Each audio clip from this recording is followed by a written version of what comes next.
कि लोकतंत्र में जो है तानाशाही आ गई है। कि धारा 370 हट गया, धारा 370 हट गया, 3 तलाक खत्म हुआ, नागरिकता संशोधन एक्ट से, नागरिकता संशोधन एक्ट से जय जय भारत बुलंद हुआ। मल्लिकार्जुन खड़गे जी का नाम तो आप ना ही लीजिए, क्योंकि उनके पुत्र साहब ने जो बयान दिया था सनातन धर्म को लेकर के, अभी हिंदुस्तान की जनता भूली नहीं है। और उन्होंने लोगों ने कहा था कि 2022 में आय डबल हो जाएगी। हमारी तो नहीं डबल हुई, मेरे पूरे गांव की नहीं डबल हुई, फिर कैसे डबल होगी किसान की है। और मैं ये जानता हूँ, जहाँ तक सरकार किसी की बने, पिछता किसान ही है। मीडिया की स्वतंत्रता की और भारत के लोकतंत्र की, अभी हम लोग जब हम भाई आ रहे थे तो आपसे मिलने के पहले भैया कह रहे थे कि भाई मैं पीएचडी का स्टूडेंट हूँ, उस हिसाब से सवाल पूछ रहा। बताओ आपसे कहा था कि नहीं कहा था? अरविंद केजरीवाल जी की जो गिरफ्तारी है वो गिरफ्तारी होनी चाहिए, मैं उस गिरफ्तारी का समर्थन करता हूँ। लोकसभा चुनाव का समय है और माहौल एकदम गर्म है। सुबह से घूमते घूमते अब हम दिल्ली यूनिवर्सिटी आर्ट फैकल्टी पे आ चुके हैं। हमें यहाँ के स्टूडेंट्स मिले हैं, यूथ है, खून गर्म है तो मुद्दे भी गर्म होंगे। आइए इनसे जानते हैं कि इनकी क्या राय है और किस मुद्दों पे इस बार वोट पड़ेंगे। बीजेपी सत्ता में रहेगी या नहीं रहेगी, आज ये बताएंगे। तो भाई साहब, आपका नाम? मेरा नाम जितेंद्र शुक्ल है। अभी मैं हिंदी डिपार्टमेंट से पीएचडी कर रहा हूँ नई दिल्ली विश्वविद्यालय से। क्या है देश का माहौल, क्या लग रहा है कि मोदी? देखिए, देश का माहौल वही है 2014 के बाद जो मोदी जी ने वादे किए थे और जिस पे कहीं ना कहीं ये सरकार खरी उतर रही है, चाहे वो कश्मीर का मसला रहा हो, चाहे राम मंदिर का मसला रहा हो। और हम देख रहे हैं कि मैं अपनी कविता के माध्यम से मैं बताना चाहूँगा कि क्या क्या हुआ है, किस प्रकार से हुआ है। कि धारा 370 हट गया, धारा 370 हट गया, 3 तलाक खत्म हुआ, नागरिकता संशोधन एक्ट से, नागरिकता संशोधन एक्ट से जय जय भारत बुलंद हुआ, जय जय भारत बुलंद हुआ। तो मोदी जी का जो सपना है अखंड भारत देखने का, कहीं ना कहीं उस दिशा में हम आगे बढ़ रहे हैं। और धीरे धीरे ये जो लोग देश को तोड़ने की बात करते हैं, जो लोग बार बार ये कह रहे हैं कि देश कमज़ोर हो रहा है, राम मंदिर की जगह कुछ और बन सकता था, उनको ये जनता भारत देश की जनता जवाब देगी। तो मोदी जी ने जो 400 का ऐलान किया है, 400 पार सीटों का, हाँ, तो क्या वो संभव होगा? देखिए, 4 जून 400 पार होगा। उस दिशा में जो भारत देश की जनता है उसके वोट के माध्यम से होगा। और 4 जून आएगा, हम आप मिलेंगे, फिर मिठाई खाएंगे, लड्डू खाएंगे। तो मुद्दे क्या होंगे इस बार जो चुनाव आ रहा है? हाँ, उसमें मुद्दे क्या होंगे? वोट देने के लिए मुद्दे क्या, एक यूथ के तौर पे आपने क्या मुद्दे सोचे हैं कि आप किस? एक यूथ के तौर पे हमने यही सोचा है कि जैसे उत्तर प्रदेश की सरकार में आपने देखा कि वहाँ पे बार बार पर्चा लीक का मामला आ रहा है।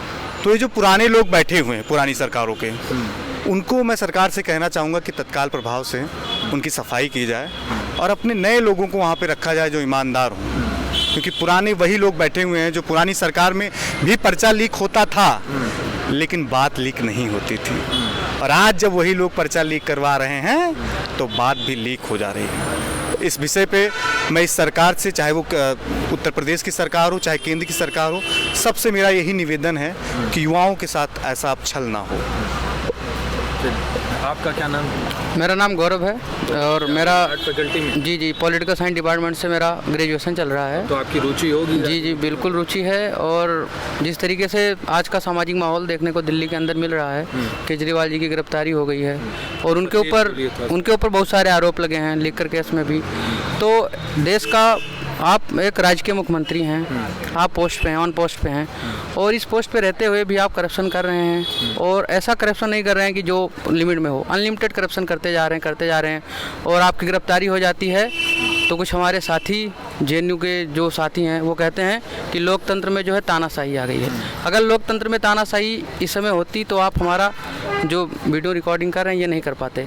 तो मैं उन लोगों से यही बात कहना चाहता हूँ कि जो सही है उसके साथ रहिए। नहीं तो कहा तो जाता है जी मीडिया को कंट्रोल किया जा रहा है। देखिए, ये आज की कोई नई बात नहीं है।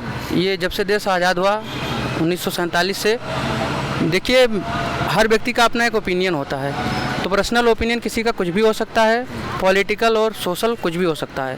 तो एक व्यक्ति के बेसिस पे या एक न्यूज़ चैनल के बेसिस पे ये कह देना गलत है कि जो सारे हमारे न्यूज़ चैनल हैं वो मतलब पॉलिटिकल पार्टी से एसोसिएटेड हैं। तो यही बात मैं रखना चाहता हूँ कि इन सारी ये जो भावनाएं हैं जो हमारे समाज में चल रही हैं, इनसे दूर रहना चाहिए व्यक्तियों को और निरपेक्ष रूप से कार्यों को देखना चाहिए। चुनाव आ गया है, प्रधानमंत्री जी कौन लग रहा है कि क्योंकि राहुल गांधी ने इंडिया अलायंस नहीं, राहुल गांधी जी की बात ही मत कीजिए। उनका अलायंस बनता रहता है, बिगड़ता रहता है, कुछ आते हैं कुछ जाते हैं। और यात्राएं अच्छी चीज़ है, यात्राएं करनी चाहिए, लेकिन यात्राएं जो है वो सामाजिक दृष्टिकोण से और राजनीतिक दृष्टिकोण से जब उसका महत्व हो तभी उसे करना चाहिए। और अब की बार जैसे ही मोदी जी का हमारे नारा है कि अब की बार 400 पार, कंफर्म है 400 पार होगा। राहुल गांधी जी भी तो कहते हैं प्यार की दुकान खोल रहे हैं।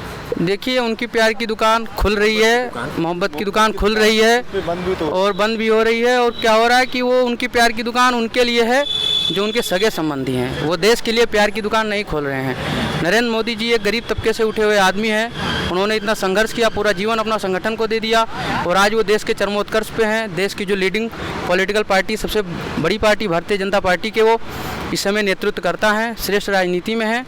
तो उनका जो डिसीजन होगा देश के प्रति वो होगा, क्योंकि वो ऐसा व्यक्ति है जो कोई पॉलिटिकल बैकग्राउंड अपने परिवार के लिए छोड़ के नहीं जा रहा है। राहुल गांधी ऐसा थोड़ी ना है कि राजा का बेटा राजा बनेगा, हम जैसे लोग भी राजा बनेंगे। तो अमेठी की जो सीट है वहाँ से रॉबर्ट वाड्रा का नाम नहीं उठना चाहिए था, किसी किसान का, किसी ऐसे नेता का नाम उठना चाहिए था जो संघर्षशील हो, जुझारू हो। अब बताइए कितना बड़ा दुर्भाग्य है अमेठी की जनता के साथ ये कांग्रेस पार्टी कर रही है। मोहर तो नहीं लगी है। नहीं, मोहर नहीं लगी, उन्होंने कहा तो है। और कांग्रेस पार्टी में कौन चलाता है कांग्रेस, कौन कहता है? तो रॉबर्ट मल्लिकार्जुन खड़गे नहीं, वो सारी चीज़ें चल रही। मल्लिकार्जुन खड़गे जी का नाम तो आप ना ही लीजिए, क्योंकि उनके पुत्र साहब ने जो बयान दिया था सनातन धर्म को लेकर के, अभी हिंदुस्तान की जनता भूली नहीं है। उसका जवाब लेगी और 4 जून को आपको पता चलेगा कि उसका क्या जवाब है। आप ये जब अपनी बात रख रहे थे तो आप मुस्कुरा रहे थे, क्या आपको क्या लग रहा है कि इस बार कौन मुद्दा क्या रहेगा, वोट देने का मुद्दा क्या रहेगा? सरकार आएगी कि नहीं आएगी? सरकार तो बिल्कुल भाजपा की आएगी। उसका रीज़न ये है, बहुत सारी चीज़ें सही हो रही हैं जो पहले नहीं हुआ करती थी। और आज की डेट के अंदर अगर आप देखो तो परिवर्तन आ रहा है। जैसे हमारा राम मंदिर का मुद्दा है और बहुत सारे मुद्दे हैं, उस पर चर्चाएं की गई हैं और चीज़ें बहुत अच्छे तरीके से चल रही हैं। अगर आप समाज में बैठ के अगर आप बातें करते हो तो वहाँ से आपको आइडिया लग जाता है कि देश किस ओर चल रहा है। तो मुझे तो पूरी आशा है कि 400 पार इस बार होगा। विपक्ष ने तो बोल दिया कि राम मंदिर सिर्फ बीजेपी का एक प्रोपेगेंडा, बीजेपी का एक समारोह बन के रह गया। उसे बीजेपी अपना एक वोट बैंक मान के चल रही है, कोई देश के लिए वो नहीं है। वोट बैंक क्यों ना मानना भी चाहिए, क्योंकि जो काम उन्होंने नहीं किया इन्होंने कर दिया तो इनका हक भी बनता है। अगर उनके पास अपॉर्चुनिटी थी तो उन्हें इस्तेमाल करना चाहिए था। देश तो हमेशा इस पक्ष में रहा है और वो नहीं रहे हैं, तो इसमें तो क्लियर कोई डाउट है ही नहीं इसके अंदर। तो तब आपका क्या नाम? अलकेश कुमार, मैं हिंदी विभाग से प्रथम वर्ष का छात्र हूँ। बोलिए, आवाज़। अलकेश कुमार, मैं प्रथम वर्ष का छात्र हूँ हिंदी विभाग से। क्या लग रहा है माहौल? तो मेरे हिसाब से जो भी सरकार आती है वो एक अपना मैनिफेस्टो लेके आती है और चुनाव जारी भी कर दिया। हाँ, उन्होंने जारी कर दिया। किसी का 2014 वाला पूरा नहीं हुआ, इनका 10 वाला इनका भी नहीं पूरा हुआ था। 7 वाला है, क्या नाम, 8 जो आए थे ये, इनका नहीं पूरा हुआ था। कैसे पूरा होगा? मेरे हिसाब से तो जनता जो है वो अपने हक के लिए लड़ रही है, लेकिन उसका कोई चाहने वाला नहीं है। यहाँ पे सब अपना एक बजट बना लेते हैं, उसमें फिट हो जाते हैं। आपको लगता है मैं कन्नौज से हूँ और मेरे यहाँ पे अभी सुब्रत पाठक बीजेपी से सांसद हैं। मैं देख रहा हूँ 20 दिन से बराबर वो दौरे कर रहे हैं। अखिलेश यादव भी आ रहे हैं। इससे पहले ये लोग कहाँ थे? कभी नहीं आए लोग। अब तुम घर घर जा रहे हो लोगों के पास, किस लिए जा रहे हो? क्योंकि तुम्हें अब पैर छूने हैं। इसके बाद 5 साल तुम उनसे पैर छुआओगे, इसके बाद कोई देखने नहीं आएगा।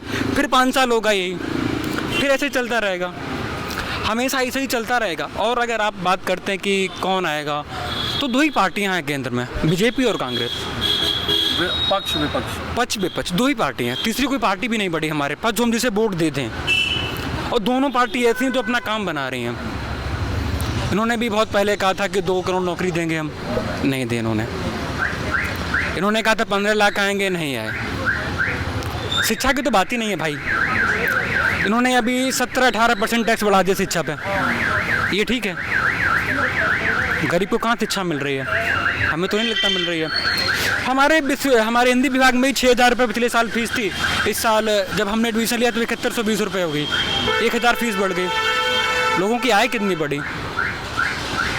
मैं खुद मूल रूप से किसान परिवार से हूँ। मेरे पास 5-6 बीघा खेती है और लोगों ने कहा था कि 2022 में आय डबल हो जाएगी। हमारी तो नहीं डबल हुई, मेरे पूरे गांव की नहीं डबल हुई। फिर कैसे डबल होगी किसान की आय?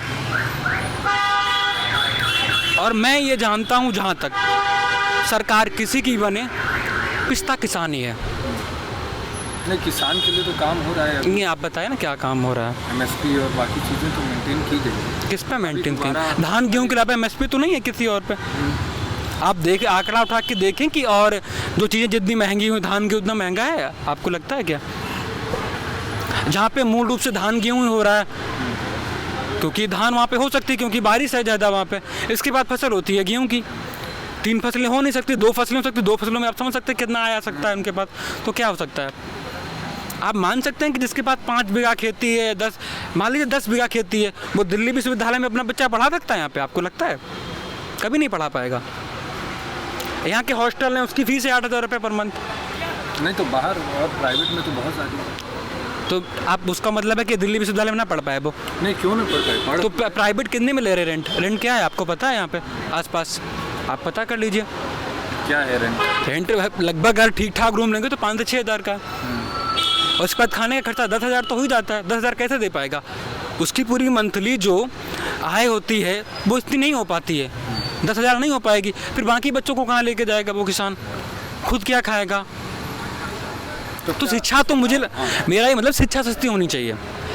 तो ये मुद्दा आपका यही है, रोजगार? और हाँ, रोजगार।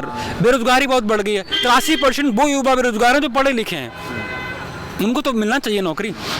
हमारे हिंदी विभाग से 800 JRF करके बैठे हुए हैं लोग।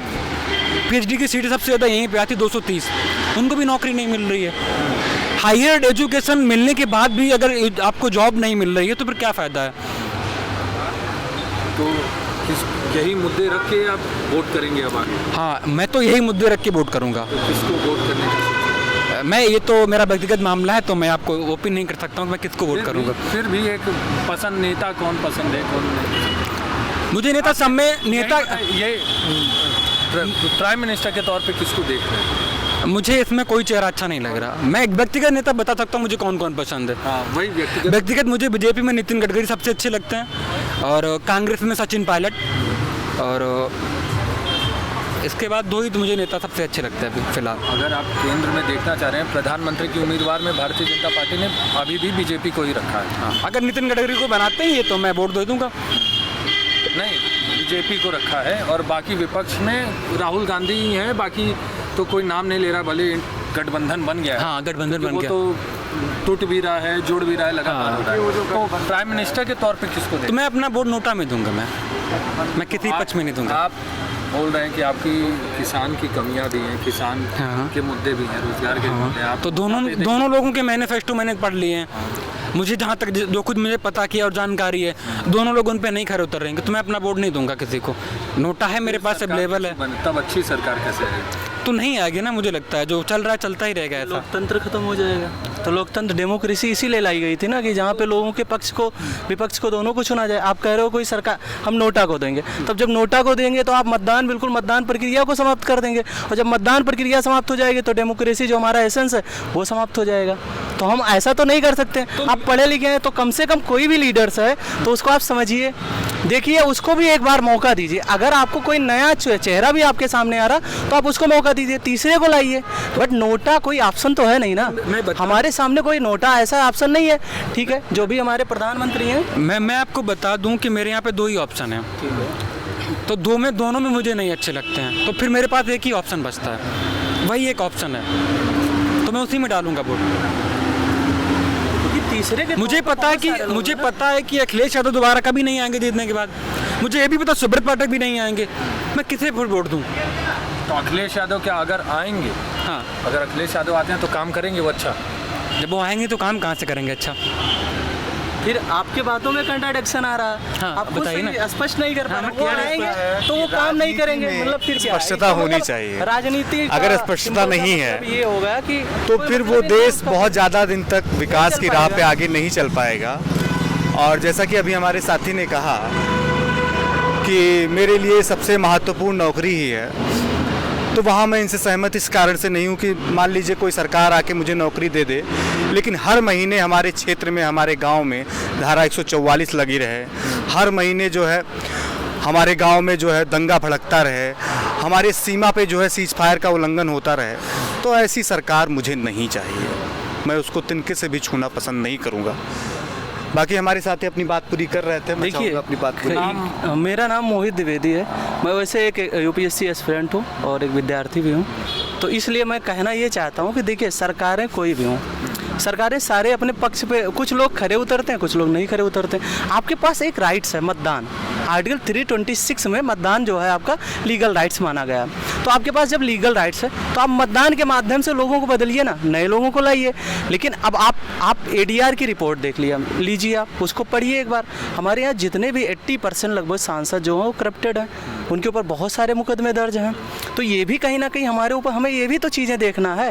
लेकिन दूसरी ओर ऐसे भी लोग हैं जो अच्छे काम कर रहे हैं, जैसे नितिन गडकरी जी हैं, बहुत सारे लीडर्स हैं जो अच्छा काम कर रहे हैं। आप उनको आगे लाइए ना, आप उनको ऑप्शन बनाइए। अगर तो आपके पास दूसरी पार्टी में कोई ऑप्शन नहीं है तो आप तीसरा लाइए ना, तीसरा ऑप्शन बनाइए। इन्हीं का कहने का प्रधानमंत्री के लिए अगर नितिन गडकरी जी को रखा जाएगा तो फिर ये वोट करेंगे। अच्छी बात है, अगर उनको रखा जाता तो ये वोट दें, लेकिन वोट देना चाहिए, ऐसा ये आपका अधिकार है। आप जब राष्ट्रपति जी नोट का ऑन चुनाव जैसे था, वो या चीजें फिर ना कोई हो देश जाए। में ऐसा चुनाव था जिसमें भाजपा ने पहले से अपना कोई चेहरा तय कर रखा था, आपको लगता था कि शिवराज सिंह को हटा के वहाँ पे यादव जी को जो है मुख्यमंत्री, पहले आपने सोचा था, कल्पना भी किया था, हो सकता है नितिन गडकरी जी को इस बार बना दिया जाए प्रधानमंत्री, चेहरा अभी हो सकता है ना, क्योंकि चेहरा भारतीय घोषित जनता नहीं है। पार्टी में तानाशाही नहीं चलती है, एक व्यक्ति की नहीं चलती है, संगठन के माध्यम से चलता है। कांग्रेस में मुझे ये कमियां लगती हैं, इस कारण से मैं कांग्रेस को थोड़ा कम पसंद करता हूँ। पसंद मैं दोनों पार्टियों को करता हूँ। कोई पार्टी है जो 100% खरी उतर रही है, मैं उसको वोट देता हूँ, वो करता हूँ, और मैं इस बार करता रहूँगा, क्योंकि इस बार तो जो है भाई साहब पूरा देश राममय है। 500 वर्षों का जो वनवास था प्रभु श्री राम का, वो पूर्ण हुआ है। उस पर मैंने एक कविता भी लिखा है, मैं आपको सुनाना चाहूँगा कि राम अखंड हैं, राम प्रचंड हैं, राम ही राम रगों में बसे हैं, राम मर्यादित हैं, राम आह्लादित हैं, राम जी के काम को तो हम सब बने हैं, राम जी के काम को तो हम सब बने हैं, राम जी की काया और राम जी की माया, अरे राम जी को पूरा जाने वही तुलसीदास हैं, और पूरा हुआ है जी आज राम जी का वनवास, पूरा हुआ है जी आज राम जी का वनवास, राम जी के दास का तो यही विश्वास है, राम जी के दास का तो यही विश्वास है। मैं इस पे एक चीज़ कहना चाहूँगा। देखिए, राम मंदिर बहुत लोगों के लिए मुद्दा है, ठीक है, लेकिन अगर सच में देखा जाए, आप अगर टेम्पल इकॉनमी पढ़ेंगे तो हमारी जो पहले व्यवस्थाएं थी एंशियंट, चाहे वो आप बिहार की बात कर लें, नालंदा जैसे चीज़ें, तो वो हमारी सारी इसी पे डिपेंड थी। तो जो मंदिर था, मंदिर के आसपास जो पूरे क्षेत्र होते थे वो डेवलप हो जाते थे, उसमें एडुकेशनल, हेल्थ, बहुत सारी चीज़ें डेवलप हो जाती। तो मंदिर लोगों का एक देखने का नज़रिया है, लेकिन मंदिर के माध्यम के आसपास 10-20 किलोमीटर में लोगों को रोजगार मिलेगा, वो लोग नहीं बात करते हैं। हेल्थ की बात नहीं करेंगे, हेल्थ इंप्रूवमेंट होगा भाई, एडुकेशन लेवल इंप्रूवमेंट होगा, उसके साथ साथ में क्या होगा, बाहरी लोग आएंगे आपके यहाँ, रेमिटेंस आपके पास आएगा, तो आपका कहीं ना कहीं जो आपका फॉरेक्स रिजर्व है वो बढ़ेगा ना। तो जब आपके पास वो चीज़ें होंगी, साथ में पर्यटन उद्योग को बढ़ावा मिलेगा, उससे बहुत सारे डेवलपमेंट होंगे, लेकिन ये लोग नहीं देखते। तीसरी चीज़ें क्या है, अगर हम इसको और अच्छे से एलिब्रेट करें तो ये कहीं ना कहीं एक हिंदुज़म का रिवाइवल है, यहाँ से हिंदुज़म जो है कि धीरे धीरे अगर हम कह सकते हैं कुछ हद तक डिक्लाइन फेज में जा रहा था, हो सकता है आने वाले समय में यहाँ से और डेवलपमेंट हो। जो लोग अपनी संस्कृति, अपनी सारी सभ्यताओं को लेकर जो धीरे धीरे नीचे जा रहे थे, भूल रहे थे, उनके लिए कहीं ना कहीं एक तरह से जैसे कि अवसर, ये एक अवसर के रूप में उभर कर आया। इस अवसर को वो देखेंगे और लोगों से सीखेंगे, क्योंकि हमने क्या किया, पूरे भारतवर्ष में एक नई रूप से एक नई दिवाली बनाना शुरू करते हैं। तो दिवाली का मतलब क्या है, संस्कृति को रिप्रेजेंट किया जा रहा था ना, उससे लोगों को कहीं ना कहीं अपनी संस्कृति को लेकर दिमाग में जो चीज़ें कहीं ना कहीं हमारी सरफ्रेस हो रही थी, दब रही थी, वो और बढ़ेगी। तो लोग अपनी संस्कृतियों को आगे बढ़ाएंगे और साथ ही अब लोग क्या करेंगे, लोग आसपास के क्षेत्र में और बेहतर कार्य करेंगे। तो ये भी हमारे और ये भी हम नज़रिया देख सकते हैं ना। तो हमें देखिए, हमारे जो पक्ष होते हैं, एक आलोचना होती है और हम किसी चीज़ जो सत्य है उसको सत्य बताइए ना। आप किसी का विरोध मत करिए। किसका दिख रहा है? देखिए, माहौल की बात आप मत करिए। माहौल की बात क्या है, देखिए हमारे पास जानना है ना, माहौल ही तो। अब देखिए, माहौल जो जैसे मोदी जी आए 2014 के बाद में आए, तो इन्होंने बहुत सारे चेंजिंग लेकर आए। जैसे हमारे यहाँ इंफ्रास्ट्रक्चर, अगर हम देखें तो इंफ्रास्ट्रक्चर में सबसे बड़ी प्रॉब्लम्स थी, चाहे वो एजुकेशन स्तर की बात कर लें या रेलवे की बात कर लें या हेल्थ की बात कर लें, बहुत सारी चीज़ें, तो उसमें इम्प्रूवमेंट हुआ। आप देखिए, साथ में अगर फॉरेन रिलेशंस की बात कर लें, उसमें भी बहुत सारी इम्प्रूवमेंट है। अगर वर्ल्ड लेवल पे देखें तो वर्ल्ड लेवल में भी बहुत सारी हमारी यहाँ जो भी इम्प्रूवमेंट हुआ वो भी देखा जाए। तो एक पक्ष हमें नहीं देखना, हमें हर पक्ष को समझकर सारी चीज़ें करना। तो हम कहीं ना कहीं वो चीज़ भूल जाते हैं जो हमारे यहाँ हमारे जो डेमोक्रेसी थी पहले, वो हमारे यहाँ का एसेंस हुआ करता था, वाद प्रतिवाद संवाद।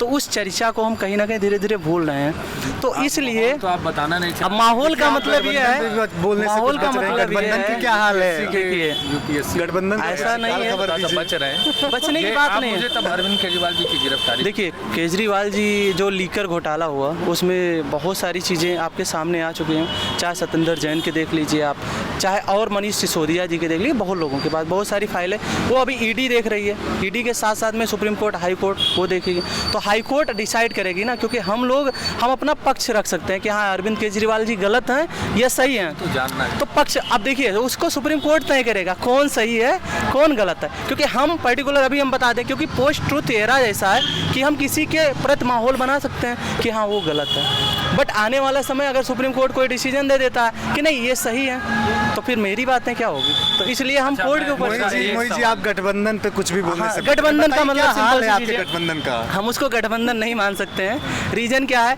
क्योंकि ना कोई लीडर है ना कोई पार्टी, एक आपस में एक दूसरे बनती हैं बिगड़ती चली जा रही हैं, तो इसको गठबंधन नहीं माना जा सकता। कहाँ से? यहीं दिल्ली? हम तो अयोध्या से रहने वाले, अयोध्या के पास एक गोंडा डिस्ट्रिक्ट है, वहीं के रहने वाले हैं। मेरा नाम राहुल कुमार है, मैं दिल्ली विश्वविद्यालय का छात्र हूँ। तो क्या माहौल लग रहा है? देखिए, हमने शायद मेरा लास्ट नंबर है, मैंने सभी भाइयों को सुना। हम भारत की संस्कृति से शुरू करते हैं कि देखिए हमारी जो 5000 साल पुरानी सभ्यता है, जो हमारी विविधता है, सर्वधर्म संभाव है, वसुधैव कुटुंबकम है, इन सारी चीज़ों को लेके चाहे वो हमारे देश में हूण, शक, पर्शियन, मतलब अन्य समुदाय हमारे देश में आए और मुस्लिम भी आए, तो आज जो वो सहिष्णुता हम लोगों के बीच बिखरती जा रही है 2014 के बाद से, उस सहिष्णुता को हमें दोबारा से लाना होगा। क्यों 2014 के पहले कोई दंगे नहीं होते थे? पहले कोई दंगे नहीं हुए? सारी बात, बहुत सारे दंगे हुए, तो सहिष्णुता कैसे? मैं आपकी सारी बात करूँ। अभी जैसे अभी मेरे भैया ने कहा कि जब कोई राम मंदिर, मैं अभी 2 मिनट बोल रहे थे, मैंने तो कुछ नहीं बोला। अभी जो भैया राम मंदिर निर्माण की बात कर रहे थे, देखो सबको अपनी संविधान हमें अपनी अपनी संस्कृति को संरक्षित करने का अधिकार देता है, इसमें किसी पार्टी का कोई योगदान नहीं। अगर पार्टी का योगदान होता तो अटल जी भी राम मंदिर बनवा सकते थे, और 2014 से और 18 के इसमें पार्टी का कोई योगदान नहीं है, लेकिन लोगों का योगदान है, आंदोलनों का योगदान है, सिंघल जी का योगदान है, रितंबरा जी का, आडवाणी जी का योगदान है। आप मैंने कुछ बोला, आप करेंगे हम आपको बिल्कुल। मैं अभी भैया ने कहा कि जब कोई निर्माण होता है तो वहाँ पे बहुत सारी चीज़ों का और सारी चीज़ें जैसे राम मंदिर बना उसके आसपास दुकानें होंगी, लोग फूल बेचेंगे, चढ़ावा होगा, मतलब वो सारा। लेकिन मेरा सवाल ये यहाँ है, फूल बेचेंगे, चढ़ावे नहीं भाई मैंने चढ़ावा तो नहीं कहा ना, मैं ये कह रहा हूँ। लेकिन जब राम मंदिर निर्माण, आपने चढ़ावा कहा, चढ़ावा का मतलब चढ़ावा एक ट्रस्ट यार ये तो अपने आप से अभी रिकॉर्ड हो रहा वीडियो, आप देख लो अगर मैंने चढ़ावा कहा हो। ठीक है आप एंकर महोदय से पूछिए। अगर ठीक है चढ़ावा भी कहा तो उसको फायदा किससे होगा? गरीब किसान को फायदा होगा। दूसरा मेरा जो मूल मुद्दा है वो ये है कि राम मंदिर निर्माण का जब डिसीजन आया उसके पहले ये देखो कि उसके आसपास की जमीन, वहाँ का चाहे डीएम हो, वहाँ का एसपी हो, वहाँ के नेता हो, उन लोगों ने गरीब, वहाँ के जो जमीन थी वो दलितों की जमीन थी, उस जमीन को पहले ही अपने नाम करवा लिया। जैसे कोई हाईवे निकलता है भाई, हम आपको क्या पता आम जनता को कि यहाँ से क्या निकल रहा है, उन लोगों ने पहले ही निकाल लिया। जमीन आप उसमें छीन भाई एग्जाम्पल आप, मैं वहीं का रहने वाला हूँ, मुझे सारी चीजें पता है वहाँ की। आप हमें बताइए ना, नहीं देखिए, फोन की बात नहीं, आप हमें बताइए, आप हमें एविडेंस दीजिए, मैं मानने को तैयार हूँ। अगर आपके पास साक्ष्य उपलब्ध है आप दिखाइए, दिखाइए। आप ऐसा कुछ मत बोलिए, ऐसा कुछ मत बोलिए ना जिससे और बात ये घोटाला की कह रहे हैं। मैं बताता हूँ, तेल का घोटाले हर सरकार में हुए। देखो कांग्रेस को बहुत समय मिला तो उसमें ज्यादा घोटाले हुए, भारतीय जनता पार्टी को कम समय मिला तो कम घोटाले हुए। भाई यूटीआई घोटाला क्या था, तेल का घोटाला क्या था, और मैं जो 370 और इन सब की बात करता हूँ, बिल्कुल ये स्वागत योग्य है, इसका मैं स्वागत करता हूँ। इसको घोटाले क्या थे, बेफोर्स घोटाले क्या थे, मैंने ये घोटाले क्या, तेल का कांड क्या था भाई। तो मेरा सवाल ये है भाई, बस मैंने बोल दिया ना यार कि जिसको ज्यादा समय मिला उसमें ज्यादा घोटाले हुए, जिसमें कम समय मिला उसमें कम घोटाले हुए। तो मेरा सवाल ये, घोटाला सब में हुए तो इन सब चीज़ों से उठ के जो हम लोगों को बात करनी है, गरीब की, किसान की, मजदूर की, बेरोजगारी की, जो सबसे बड़ा मुद्दा है आज देश का, और मीडिया की स्वतंत्रता की और भारत के लोकतंत्र की। अभी जब हम भाई आ रहे थे तो आपसे मिलने के पहले भैया कह रहे थे कि भाई मैं पीएचडी का स्टूडेंट हूँ, उस हिसाब से सवाल पूछना। बताओ आपसे कहा था कि नहीं कहा था? तो ये क्या, ये भाई ये डर है, ये डर है, ये डर है। डरे वो लोग हैं, ये डर है, डरे वो लोग हैं जो बिना साक्ष्य के कह दे रहे हैं कि अयोध्या में जमीन कब्जा हो रही है। मात्र 40 किलोमीटर की दूरी पे मेरा घर है और मुझे ऐसी कोई सूचना नहीं है, नहीं तो मैं सबसे पहले उसके लिए खड़ा होता। आप इनसे साक्ष्य, अगर आपको खड़ा होना, आप बिल्कुल साक्ष्य मांगे, बिना साक्ष्य मांगे नहीं देगा, बिना साक्ष्य मांगे। मेरे से ऐसे नहीं कह सकते, यहाँ पे कोई बात नहीं, ऐसे बोल ही नहीं सकते, ये इनको अधिकार नहीं है। किसने दिया? बैठा आपके साथ। नहीं आप दिखाइए साक्ष्य प्रस्तुत करिए। मैं अभी ऐसे नहीं, मैं अभी नहीं बोल देंगे। क्या बोल देंगे? मेरी बात आपके साथ ही मैं पहले बैठा हुआ था और मेरे से इनसे कोई बात भाई ये बात मैंने आपसे सुन, आप इस मेरे से लगा रहे हैं, आप डायरेक्ट बात है। आप ही थे भाई, ये डर था, ये आप ही का डर बोल रहा था वहाँ पे कैमरा के बैक में, मैंने आप ही का डर बोल रहा था। मैंने आपको दूसरे किसी मीडिया हाउस का नाम लेने को मना किया था, ये और कुछ मेरी बात। मैंने बिल्कुल ना मैंने बीजेपी सपोर्ट की बात की, ना मैंने कांग्रेस की। मैं ये कह रहा हूँ घोटाला हर सरकार में हुए, जिसको भाई ज्यादा समय मिला उसने ज्यादा घोटाला किए, जिसको कम समय मिला उसने कम घोटाले हैं। जब इतने घोटाले हो रहे थे तो विपक्ष का कुछ काम नहीं था क्या? बिल्कुल काम तो फिर करा उन्होंने, निभाया अपनी वो कर्तव्य जो था उनका। विपक्ष मजबूत तो नहीं है, विपक्ष मजबूत नहीं है, गठबंधन।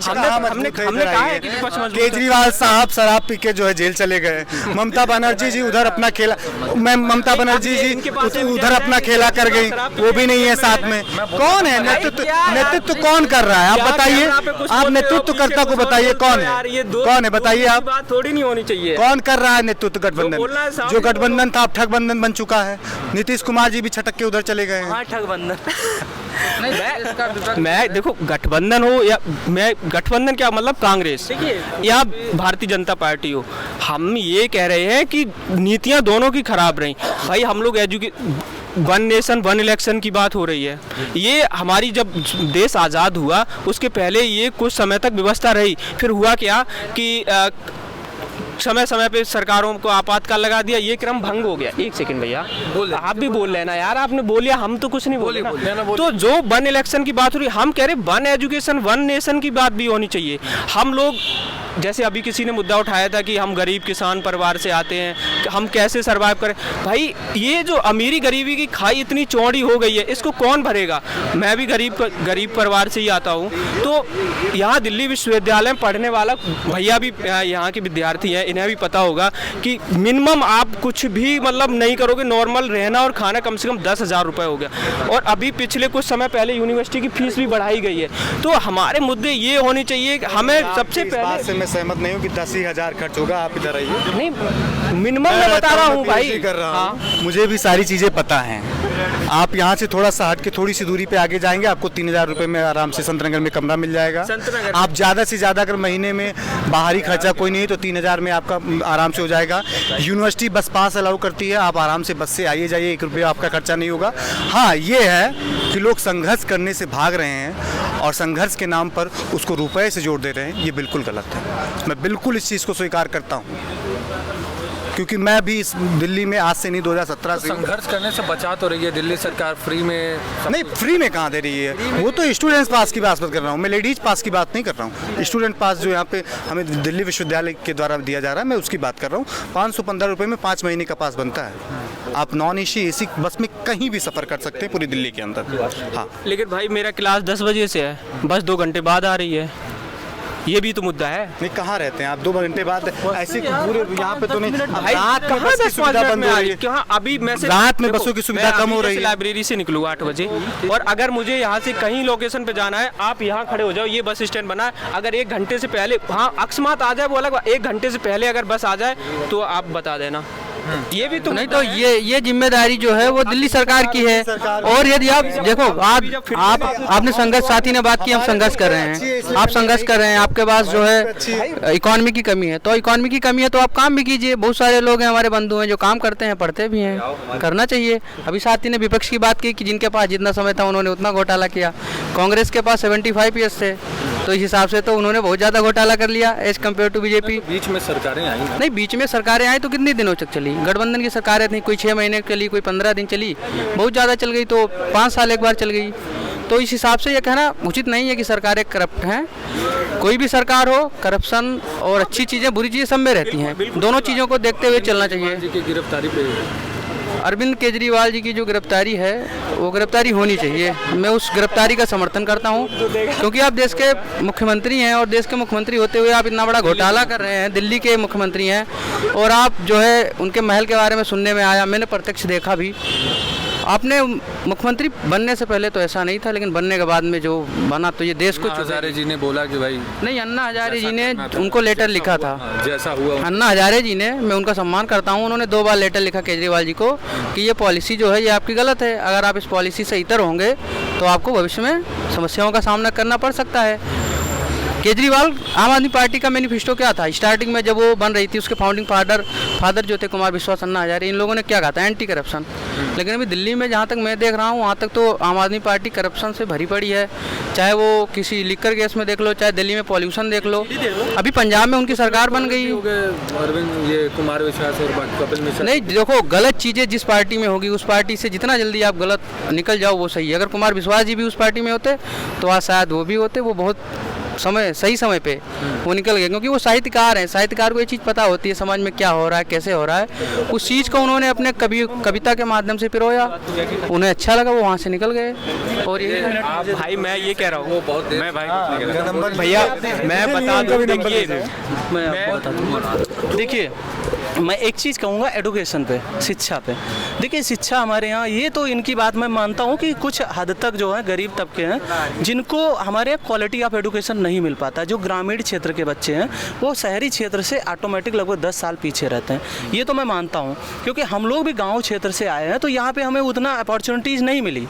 लेकिन कहीं ना कहीं गवर्नमेंट जैसे नई शिक्षा नीति लेकर आई है तो उसमें बहुत सारे सुधार हुए हैं। क्योंकि अगर हम बात करें 1986 के बाद आज तक कोई शिक्षा नीति नहीं आई, चाहे वो किसी की गवर्नमेंट रही, क्योंकि हमारे यहाँ हमेशा एडुकेशन को, अगर महिला रिजर्वेशन आप देख लीजिए, उसको भी आज तक किसी ने टच नहीं किया। ये 370 मुद्दा था, इसको भी किसी ने टच नहीं किया। तो अगर ये गवर्नमेंट ने टच किया, अगर गवर्नमेंट ने इसको गवर्नमेंट को ध्यान आया, गवर्नमेंट कोशिश कर रही थी कि हम ये चीज़ें करेंगे, तो ये अच्छी चीज़ें हैं। अगर कोई देश का डेवलपमेंट करता तो उसमें बहुत सारी चीज़ें अच्छी होनी चाहिए। तो एडुकेशन में कम से कम एडुकेशन में बहुत ज़्यादा सुधार होना चाहिए, बहुत सारी चीज़ें होना चाहिए। दोबारा मुझे याद आ गया, क्वेश्चन बताइए। मैं ये सोच रहा था कि अगर आपको ठीक है, नहीं होते तब, हाँ। अगर आपको प्रधानमंत्री का चुनाव लड़ने का दिया जाता तो आप किस पार्टी से लड़ना चाहते? मैं किसी पार्टी से नहीं लड़ता, मेरा पर्सनल भी होता, मैं लोगों से मिलकर, लोगों से बात करके और वोट लेने की कोशिश करता, तो क्योंकि एक पार्टी जैसे मान लीजिए बीजेपी है, सत्ता और विपक्ष, तो इसी में आप अगर करेंगे, बीजेपी है, अगर मैं बीजेपी होती तो अटल बिहारी वाजपेयी होते तो मैं बीजेपी से चुनाव लड़ता। क्योंकि रीज़न क्या है कि देखिए, मेरी एक बात है, मैं कहूँगा, क्योंकि देखिए जो अटल बिहारी वाजपेयी थी उनकी आइडियोलॉजी थी, आज बीजेपी की कोई आइडियोलॉजी नहीं है, जो सच मैं बोल रहा हूँ। हाँ, रीज़न ये है क्योंकि पर्टिकुलर कोई भी व्यक्ति आ रहा है, कोई व्यक्ति जा रहा है, आप जिस पार्टी को कह रहे हो नहीं करप्शन कर रही है, वहाँ के लोग कोई आ गए तो आप उसको सम्मिलित कर ले रहे हो, उसके बाद में यहाँ से लोग चले जा रहे हैं, तो ये कहीं ना कहीं आपकी आइडियोलॉजी जो है वो धीरे धीरे डिक्लाइन फेज में जा रही है। तो इसलिए मैं बिल्कुल बीजेपी पार्टी से तो बिल्कुल चुनाव नहीं लड़ता, ना कांग्रेस से लड़ता, मैं इंडिविजुअल कोई पार्टी बनाकर लड़ लेता, वो मंजूर था। लेकिन अगर अटल जी होते तो मैं बीजेपी को ही पसंद करता, मैं जीवन भर बीजेपी में रहता, ये मेरा वो वक्तव्य था। तो मैं माहौल पूछ रहा था कि माहौल क्या है? देखिए, माहौल के बारे में तो में बोलिए, थोड़ा सा शॉर्ट में हम लोग करेंगे। माहौल तो ये है कि देखो, आना तो सबको पता है, कौन आएगा कौन जाएगा नहीं पता है, मुझे बताइए। इस बार भारतीय जनता पार्टी की जो 400 पार है वो तो होने वाली नहीं है, सबसे पहली बात। आप मेरा ये बाद में जब इलेक्शन हो जाए देख लेना। देखो, भारतीय जनता पार्टी चुनाव जीतेगी, ये क्लियर है, लेकिन जो 400 पार है ये नहीं होगा इस बार। भारतीय जनता पार्टी, मैं एनालिसिस जो मैंने किया है अपने आप से, 300 के आसपास रहेगी, हो सकता 300 सीट भी घटेंगी, सीट घटेंगी। और इस बार विपक्ष का, एनडीए का किस बात नहीं, एनडीए का जो ये 400, भाई 400 पे तो अगर ये बीजेपी कहेगी तो 400 तो पूरे लड़ भी नहीं रहे ना, तो सीट्स घटेंगी। और इस बार विपक्ष मजबूत की भूमिका में थोड़ा आ सकता है, ये मैं इतना ही कहूँगा चुनाव के बारे में। आपका नहीं सर, नाम क्या है? अंगद सिंह मेरा नाम। क्या करते हैं? मैं मास्टर्स करता हूँ हिस्ट्री से। हाँ, हिस्ट्री से।